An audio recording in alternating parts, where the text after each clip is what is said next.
Hello, everybody. Thanks for attending Solution1. My name is Cassandra Hart. I am a senior staff engineer at Coinbase and also the creator of the Equilibrium protocol. I'm very glad that you have taken your time to watch this today. I'm going to give a hopefully 30-minute talk about Timelock cryptography. If we have extra time afterwards, I'm going to dive a little bit into some extensions, but we'll see how it goes.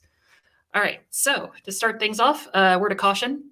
We're going to be talking about some maths today. If you're not too comfortable with some more college level math, I promise I'm going to try my best to keep it relatively easy to understand, but there will definitely be math.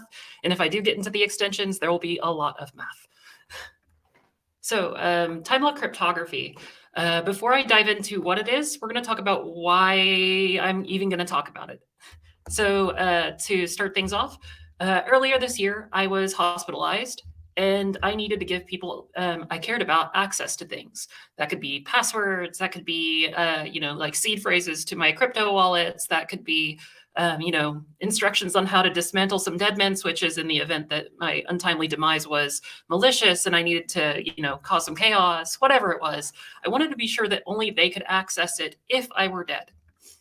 And so in order to do that, I needed something to give me time to unwind everything if I survived, and also guarantee that there's no opportunity for collusion. One of the ways in which people can share secrets to others is through something called Shamir secret sharing, and that's where people will collectively combine secrets into one final result that is actually effectively the password or decryption key or whatever it happens to be.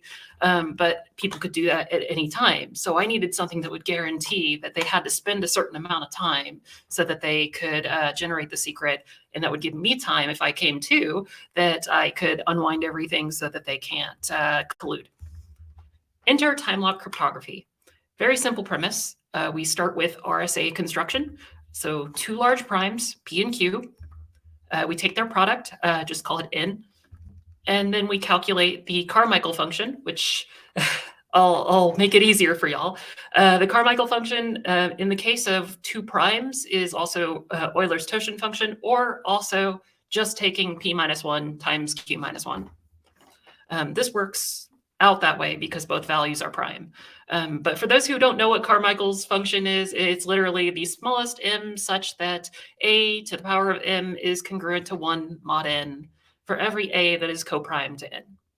And similarly, Euler's-Toshin function is just the number of integers in between 1 and n, where a is also coprime to n. All right. So we have this output from our RSA creation step. We then generate a random encryption key, just like a 256-bit key. We'll call it K. We'll use this to actually encrypt the file that we want to share to the people that we care about. We pick a random value, just call it A, and then we will encrypt the value of K by taking A and then squaring it T number of times, and then add K to that, mod N. And this will sufficiently blind the secret that we are wanting to share to people. And we have now constructed what is a Timelock puzzle. We give N, C, A, and T to the party performing the decryption ceremony, and they will have to spend a significant amount of time decrypting this value, however many T cycles you give to them. So why does this work? And it really comes down to a simple trick. The trick is, when we encrypt this value to distribute to them, we can actually calculate this value of a to the power of 2 to the power of t mod n very quickly, because we already calculated the Carmichael function of n.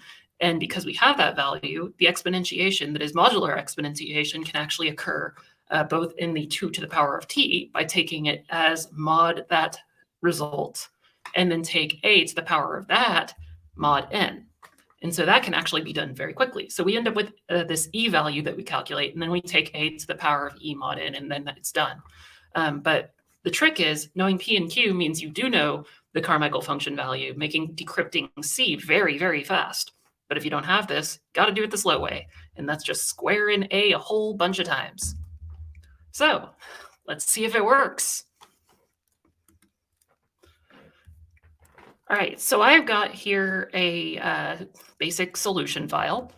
And what we're going to do, let me move some windows around real quick. I'm I don't normally do dual desktop. I normally do just like on my laptop. The presentations kind of dictate that I do it this way. So let's see. Okay. All right. So first things first, we're going to be doing some cryptography, like I said. So the very first thing we're going to need is we're going to need to add a reference to Bouncy Castle. If you're not familiar with Bouncy Castle, it is a .NET port of the Java Bouncy Castle library, which is a wonderful, wonderful cryptographic implementation of many, many, many cryptographic primitives.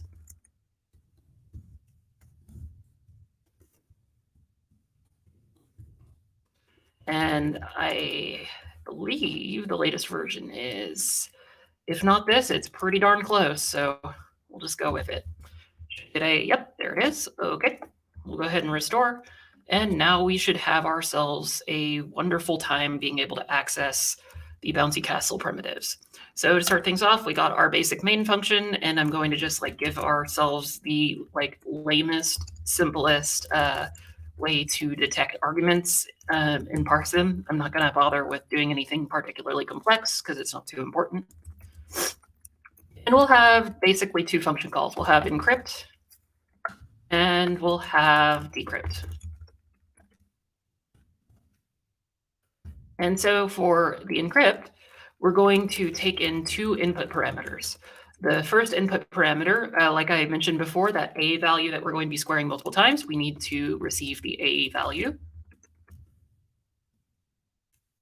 And then we'll just consume it because I'm lazy and I'm not going to do anything particularly fancy here.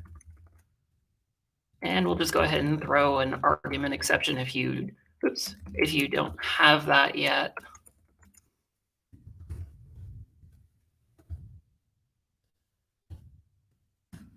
All right, and then we'll do the same thing for T. And that is the number of times that which we will be squaring this.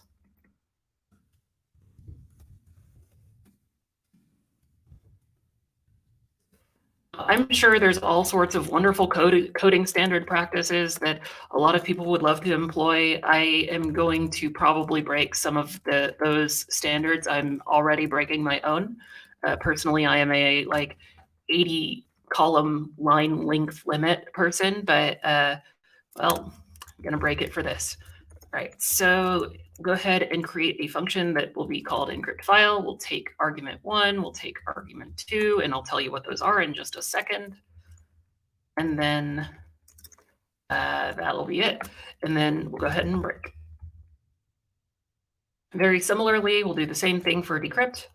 We will ask that family member that is bringing all these values together to enter the A value. And then we will read that. And very simple. Okay, I'm gonna actually save myself a bit of time here and just copy that. All right. And then the next thing that we're going to do is we also need two other values that come from this, come from the output of encrypt file. And that's going to be written to the terminal when you actually encrypt the file. But we need to present it to the users that are performing decryption. So we need them to enter a value called CK. That's actually that C value that I was talking about earlier, but it gets a little bit easier to delineate these a little bit differently in code, and you'll see why as we go along.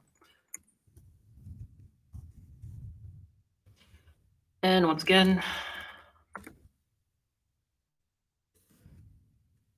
very similarly, there is one more value that we need to collect. That is the modulus value.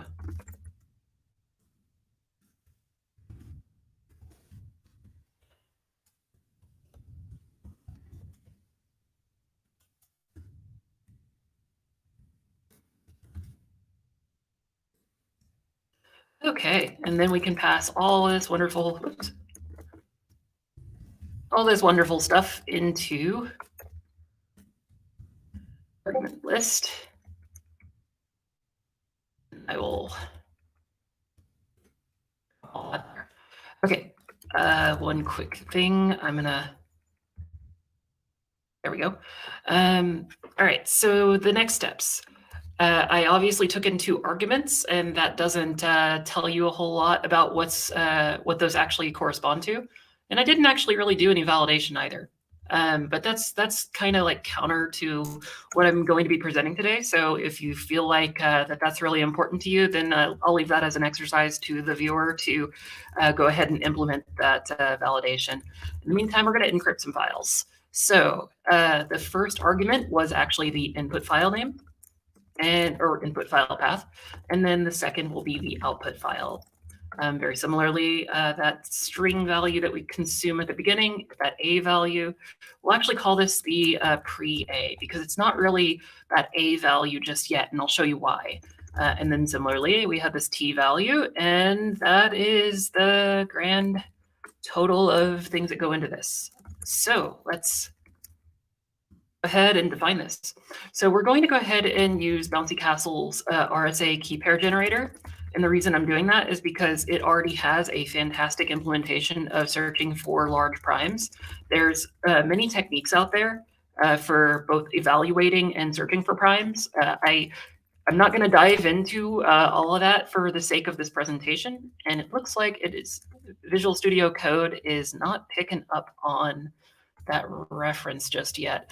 So let me go ahead and close this folder real quick and then reopen it and see if it refreshes. So it helps if I actually name it the right thing. Hey, there we go. So we're going to use that to actually generate our RSA key pair. And then we're just going to extract some values out of it. The next thing we're going to do is we are going to prepare a default public exponent. That will be a big integer and take the value of the standard RSA exponent.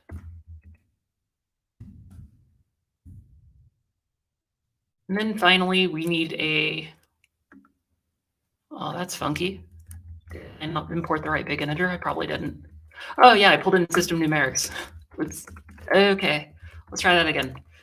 All right, so now we have the value of the RSA standard exponent that we'll be using. There are other exponents, but this is the one that we're going to be using. It's not too important.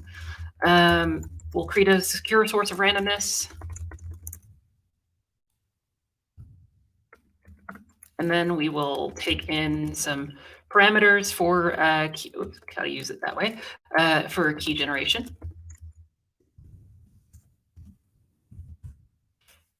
Take in the default public exponent. You can kind of see that I am a little bit adherent to that 80 character line length limit discipline. I happen to be a stickler for it, I guess. All right, and then the next thing we're going to do after we do that, I'll fix the import real quick. Oh, shoot. Did I do it again? I bet I did it again. Oh, right. I should have knew it. There we go. All right. Okay, so the next thing we're going to do, we need to initialize the generator. In the parameters, and then we can produce a key pair. And so that generator, generate key pair. Very similarly, we'll extract the private key from that. That is a private key. It's the private property of that, and we will cast it because they use much more simplified types. And what we really want is to get those raw P and key values. Most of the time when you're dealing with these key pairs, you're not actually dealing with like the raw underlying primitives that make up the actual crypto system. But in our case, we're actually taking advantage of properties of that crypto system and doing something totally different with it. It looks like, oh, here we go. Let's try that. Okay. Okay, so the next thing we're going to do, I'm going to go ahead and output the modulus, and that is going to be one of the values that we have to return to the individuals we're tasking with the duty of decrypting things when we are in the great beyond. Let's go ahead and output that string, and we are done with that. The next thing we're going to do is we're going to take that pre-A value and turn it into an A we can actually use. And so there's a couple of things we need to think about. We just had the user input an A value, And there are certain things we have to think about with how those A values mathematically can create disadvantages for us. And so what we need to do is we need to actually turn that A value into something that's guaranteed to have significantly higher entropy. A great way to do that, well, it's pretty simple, just hash it. So I'm going to go ahead and do that. Actually, digest. New. I'll go ahead and use SHA-3 for this. As long as it's a secure hash function that is producing a sufficiently large amount of data, 256 bits should be fine. Then that's perfectly golden. I just happen to be in the crypto scene, and so we use SHA-3 quite a bit. All right, and then I'm going to take pre-A and get the bytes out of that and shove that message into digest.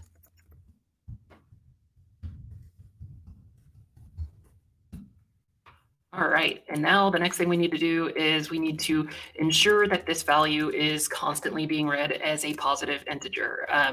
The reason for that is because when you interpret numbers as, or byte strings as big integers, technically there is a prefix of 1 bit at the very beginning, the leftmost bit, that can indicate the sign. And if that is if that bit is 1, then it'll be interpreted as negative, and the number is like the 2's complement, and so everything is completely lopsided and is not what we want. So let's go ahead and get the digest size, set that to the size of the hash. Go ahead and do final on that hash and produce the output result. Oh, weird. Where did my... There we go. And then the last thing we are going to do is we are going to shove that into a big integer and ensure that it is positive. So this will be our actual A value. So we'll go ahead and do big integer 1 and hash. That tells us the sign is positive. That tells us that value being interpreted is just the byte array. And then now here's that trick I was talking about. And I'm going to double check and make sure there's no questions in Solution1 chat. All right, we're good. Okay, so the next thing I'm going to do is I'm going to show you that trick. Like I said earlier, the shortcut that we're going to be leveraging is the Carmichael function, which is also the Euler's totient function with both numbers are prime, which is also p-1 times q-1. So let's do it. We're actually going to take the modular exponentiation of A, and then inside that, we're going to take the value of 2. And then we're going to do the modular exponentiation of that using that t value that we put in, which is the number of cycles. And then we're going to take that as the, for the modulus, we're going to take that private key value that we pulled earlier. We're taking that p value, subtracting 1 from it, and then we're taking that and multiplying it by the private key q value, subtracting 1 from it. And then now we have the inner modular exponentiation, and we'll do the same thing outside with the modulus. And I think I didn't put enough. Let me make sure. Nope. Okay. Visual Studio Code's just low. You know, this is like a great advertisement for JetBrains Writer. I would suggest that you check it out. Okay, so the next thing is we're going to generate a key. So like I said, we do need to generate an actual key value that is the going to be the same size as the digest. It's not too important that it actually is. It just happens to be that in this case, since that's the hash function we're using. And so we will take that secure randomness source and fill the byte array with that many bytes. And then we will generate the CK value that we will present to the end user by taking our shortcut and then adding as a big integer, positive big integer, that key byte array. And just in case things happen to work a little bit on the higher side, we need to specifically do that under the modulus. All right. And so now we can write that out. We have the CK value. And oops. new string. And then finally, we're actually going to do the raw encryption process. So we're going to generate an IV. Always use a random fresh IV when you are doing AES. I have seen so many people reuse IVs when doing AES for different payloads. You are shooting yourself in the foot. It is exactly what broke the Samsung, what is it, Knox locker or something like that. It was like the encryption used on most of the Galaxy phones. Somebody there was brilliant and decided to just use the same IV for every single instance of the block cipher, and so it is, by consequence, it is trivially decryptable. So use a fresh random IV every time, please. All right, so now we're going to do some authenticated encryption, authenticated decryption parameters. New key parameter, key 28. We're going to just do 128-bit. I don't care. 128 bits is certainly enough for AES, and it's faster. Plus, in non-C# cases, you can actually get some hardware speedups. All right, so cipher init, and we'll go ahead and say it's for encryption, and then add those parameters into place. All right, so now we've set up the cipher. And the last thing, we have our plain text, and that is, and that is going to be file.read all bytes. And we'll take the input file parameter that we passed in our argument list, and then we'll take as output bytes the a new byte array that is the cipher get output size of plain text dot length. And then the length we will get out of the cipher is process bytes of plain text, and then the end offset, which should be 0. And then finally, we'll fill it out with plain text length. The output bytes, here it is. And an offset for that is 0. It feels like there's a lot of boilerplate that you have to write out, but there are really good reasons why you may care about the offsets when you're dealing with these ciphers. We're not dealing with that issue right now, so it's less of an issue, but it is something that is useful at times. So that's why it asks for them. I'll go ahead and concat the IV with the output bytes. If this was an incredibly large file, this is definitely the wrong way to do it. But again, this is really just to demonstrate how to do time lock cryptography, not the other, the output file, not output bytes. All right, and so console write line, we will say that the file is written, and we are done. That is the encryption method. All right, so now, unfortunately for the decryption side, the decryptors are going to have to do this the hard way. And the hard way is taking the input file, taking the output file as arguments, taking the pre-A, taking the T, taking the CK value, taking the modulus, and doing it slow. And I'm going to actually demonstrate how this ends up going, but I'm going to get this the decryption method out first. So we'll take that digest again. We'll take the pre-A, and I'm actually going to save myself some time here because this is literally going to be the same code. I could extract that into a single method, but I'm not gonna at the moment. Here it is.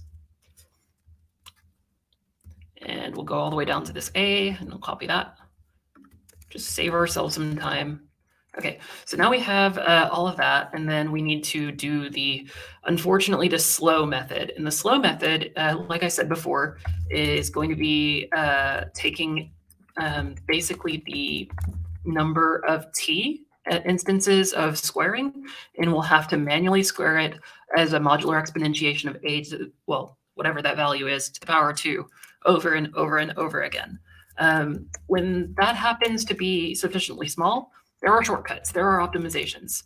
But when that number is sufficiently large, then you end up with the case where you just absolutely have to do it the slow way.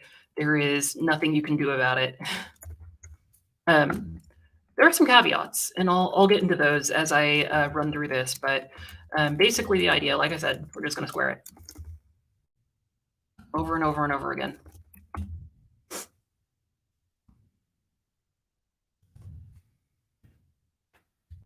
Oh, right. Okay, I am missing the thing here. Need to actually interpret the modulus. It would be lame to just like repeatedly, and that is a string. Okay, it'd be lame to repeatedly create a new big integer every time because that would get really memory intensive. Okay, so our next goal here is to take that repeatedly squared a value and take our ck value and subtract a from it. So we're going to take ck that we were given as big integer and subtract a from it mod the modulus. Okay, and then finally we'll take the key as a byte array. Just.get digest. Oh, what the heck happened? Digest. There we go. Get digest size. And then take the decrypted key to byte array unsigned. Have our input file.read all bytes input file. And very similarly, we're going to do the same thing we did with the with this here, except we're going to fill it in with different values. So I'm going to go ahead and create some of this. But what we need to do is we actually need to, instead of taking a 12-byte array that is brand new and filling it with random bytes, we are going to take that input file and take the first 12 bytes and turn it into an array. I'm lazy. And then take the ciphertext and same thing, we're going to skip over the first 12 bytes and to array. Finally, when we create the cipher parameters, we have the same basic values we're putting in there, but when we initialize the cipher with those parameter values, we need to set it to false because this false value dictates that we are decrypting. And then once we do that, it's very simple. We just var plain text equals new byte ciphertext. You'll note that I took the ciphertext length, not the input file, because the input file will have those extra 12 bytes, the IV. And then we will take our length as the output of ciphered.process bytes. And you'll notice that it's going to be exactly the same thing all over again. So instead of saving, or instead of wasting my time writing it all out again, I'll just copy it. And then the output bytes will be, did I not define? Oh, yeah, right, plain text. I called it plain text instead of output bytes, whatever. Okay, and then file write all bytes as output file and plain text. And just to make life easy for the end user so that they can wait on this output, if they have like an expect script or whatever, I can just say done. All right, we have ourselves a Timelock tool. So let's go ahead and run it. You open up a terminal window real quick. All right, I'm going to go ahead and .NET restore. It should already have been, yeah, I was going to say, should have already done that, but we'll go ahead and do it. I have an important secret.txt file here. I'm not going to show it to you yet because that takes away some of the magic. I'm going to instead go ahead and do this encryption. So .NET run, encrypt, and then the first thing that we're going to pass into it is important. Let me actually make it full path. Important secret.txt, and we will call this encrypted secret.enc. Doesn't really matter. Okay, we'll run it, and it will ask for an a value. I'm going to come up with some random value. This is essentially a phrase that you'll want to share to somebody. It can actually be like a, some sort of shibboleth that everybody already knows inside your in group, or a, I don't know, it can just be like, never gonna give you up. And then you enter a t value, which is the number of cycles in which we're going to iterate over the squaring. This is where you start to get into tuning, because every time you run this Timelock on a different device, it's going to be, differently performant because every machine's different. This is partially why RSA Timelock puzzles are generally seen as too variable for like really strong time constrained needs. So you have to err on the very high side.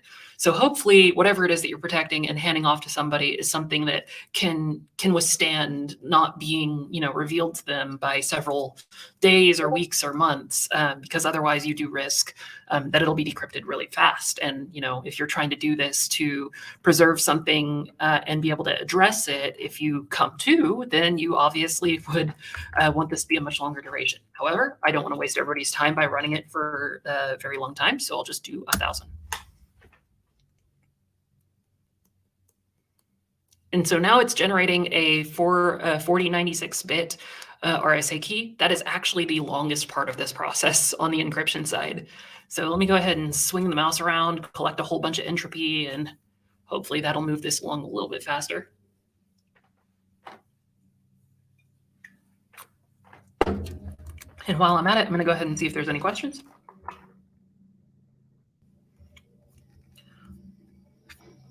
Not seeing any questions. Oh, why is there an eggplant? That's a very long story. It mostly has to do with some fantastic trollery that happened in the npm Node.js repositories. All right, so it is. Wow, it's taken a long time.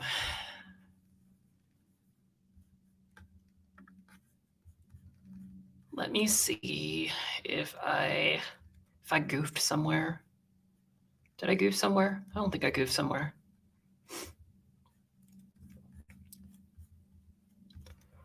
No, it doesn't appear that I goofed somewhere.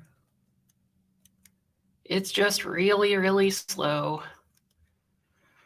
You know what I could do? I could actually speed this up a little bit, and we'll decrease the security for the sake of this presentation. I forget how long it takes to generate one of these.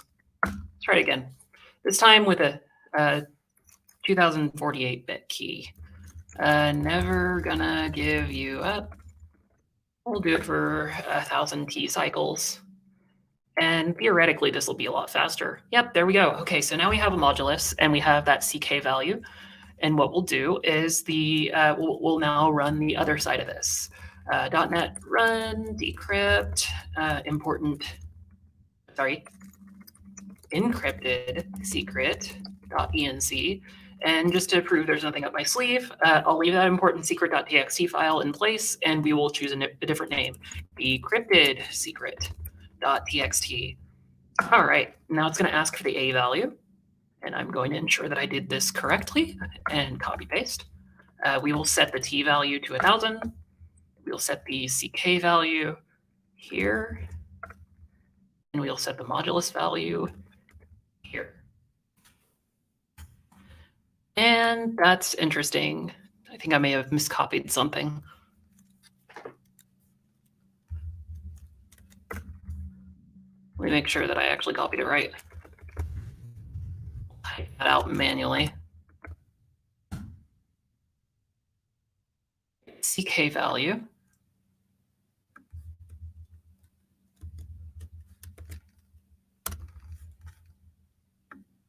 And the modulus value. Okay. Oh, wait a minute. No. No, this should actually be fine. It's, make sure I got the modulus right. I feel like I did something a little weird here. The CK value is the ciphertext key. That's basically the thing that we need to subtract A from in order to get the actual key value. The trick is, let me make sure that I'm not losing my mind here.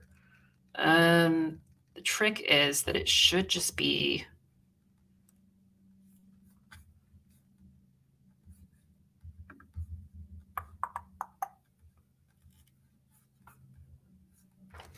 okay.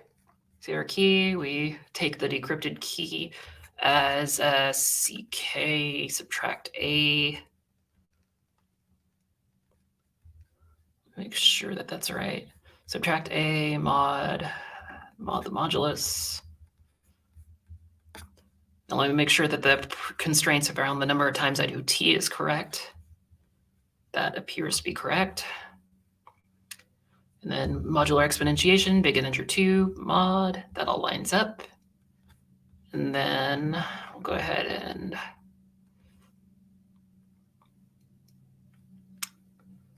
yeah, that looks like it's correct. Okay, one thing that we can do real quick is we can actually verify this.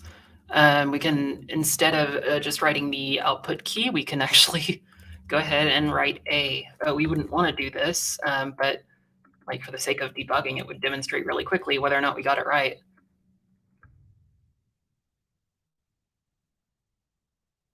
And very similarly, I'll do that here and make sure we got it good. All right. Go ahead and encrypt. We'll do the same thing. Never gonna give you up. Set it for 1,000. It'll spew out some values. We should get a replacement A, which is right here. That's the actual secret used to encrypt, or partly. And then the next thing we'll do is we'll decrypt, taking this value as the A, 1,000. We'll take our CK, take our modulus. Oh, okay, sure enough. I actually, come to think of it, now that I remember how I copied through values previously, I actually copied wrong, because I copied the incorrectly copied value the second time I ran it, which I'm sure somebody in the comments said that as I did it. Fun waste of time that was. Okay, so let's see what that decrypted secret was. What was my message to my family? We'll go ahead and open it anyway. And we don't have a decrypted text. That's weird. Did I put this correctly? Ah, good Lord. Yeah, let me just type that modulus manually. That'll definitely succeed. Okay. Instead, what I will do is I will just ensure that I have the right inputs entirely, and pull an old switcheroo. This will actually be the way that I originally did it. Should be a real time saver because I know that the code is correct. All right.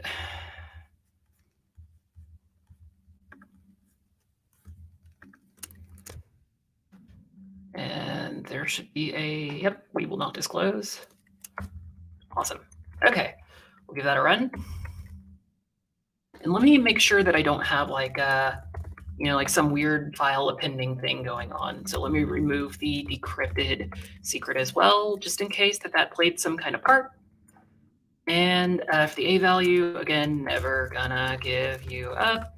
For the T value, we'll put 1,000. It'll generate some values again. This time I do have it set as a 4096. I might need to drop that down. Yeah, I know, right? Like you could just use my GitHub repository and it'll be a lot faster. Gotta love live debugging. Okay, so I'll switch that back down to a 2048. And once it is done, we'll get some output values that I can run through. Yep. Okay, cool. Now we have that. Let me go ahead and run crypt. Again, never gonna give you up. And set the T value to 1,000. We'll take a CK. I wonder if I'm actually like copying new lines and that's what's breaking it. I would be so mad if that's what's actually happening here. Okay, it says it's done. We'll see what the decrypted secret is. Hey, hey. So yeah, this one's for you, TVDE1. And now we have our decrypted file. So, and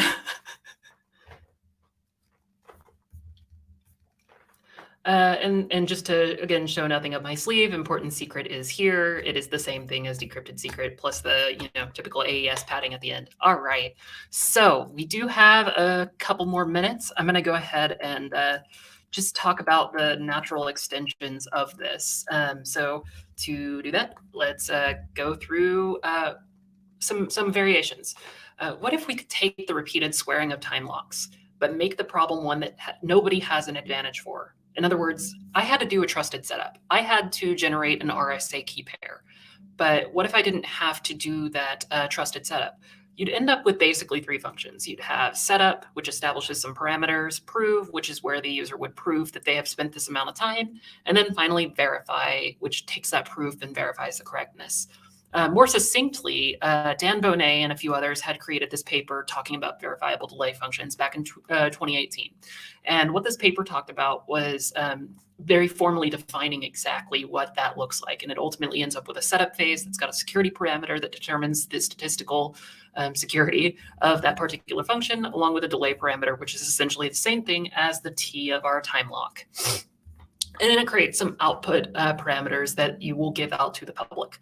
The second phase is the prove function, again, with the public parameters and then a special input. You can uniquely generate an input, take those public parameters, and you will then prove that you have spent a certain amount of time over that particular input. And then finally, you'll verify using an output value and a proof of the proof output, and you will generate a true or false statement. Very simple. The time lock puzzle that I just demonstrated would work if trusted setup and verification is okay. But a true VDF, by definition, should be universally verifiable. So is there a way that we can think about the way that we just did this time lock approach of repeated squaring, but without a trusted setup?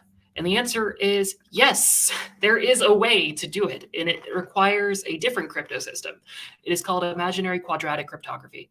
And that's probably a mouthful. So instead, I'll kind of explain it this way. You probably remember high school algebra.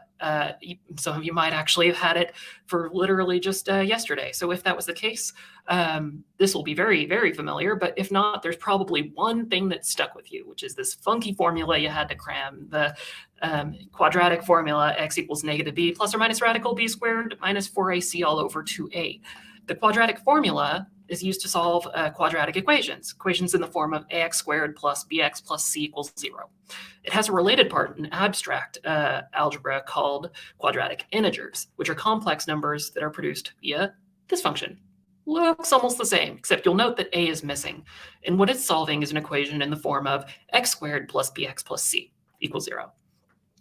So because it is basically the same thing as the quadratic formula, just a equals 1, there is some interesting things that you can actually leverage about this. One thing that we're going to focus on is this part, I guess I can't highlight it, my Mac is failing me, the part underneath that radical, that b squared minus 4c. If you recall the properties of square roots, also from probably even before high school, might have been even middle school math for you. If you recall the properties of square roots, when you take the square root of a negative number, you get an imaginary number. So an imaginary quadratic integer is just a quadratic integer that's not real. So for the math nerds in the room, a neat fact about them is any square-free integer defines a quadratic field. And that quadratic field has integers belonging to this that forms an integral domain known as the ring of integers under that quadratic field. If that was too math heavy, what that actually means for us is that we can take these numbers and perform the same kind of mathematical operations over these set elements, similar to how we do it with the regular comfy integers like we were just doing in the RSA construction. So instead of repeated squaring of like some just simple integer, we're going to take a quadratic integer and then we can square that a bunch of times. But what's really cool about all this and why this is so important is that that shortcut that existed for RSA does not exist for IQC. Calculating the order of the class group is pretty much computationally infeasible. It is much easier to just do it the hard way, which is quite, it's quite saying something. So there was a paper written by Veselovsky, I want to say it was in 2019, where he actually enumerated over an approach to implement the this verifiable delay function using imaginary quadratic cryptography. I could iterate over all the math required to do that, but instead, because we're very short on time, I will point out that there is a paper that does describe all of the underlying math to do that. And most importantly, it is possible to do it in C#, as I have actually created two repositories that demonstrate this, the Timelock one for the RSA groups and the Veselovsky VDF for imaginary quadratic cryptography. And very simply put, it enables you to do both of the things that I just discussed during this entire presentation. So, long walk for a short drink of water, but thanks for watching, everybody. All right. See how I actually end this.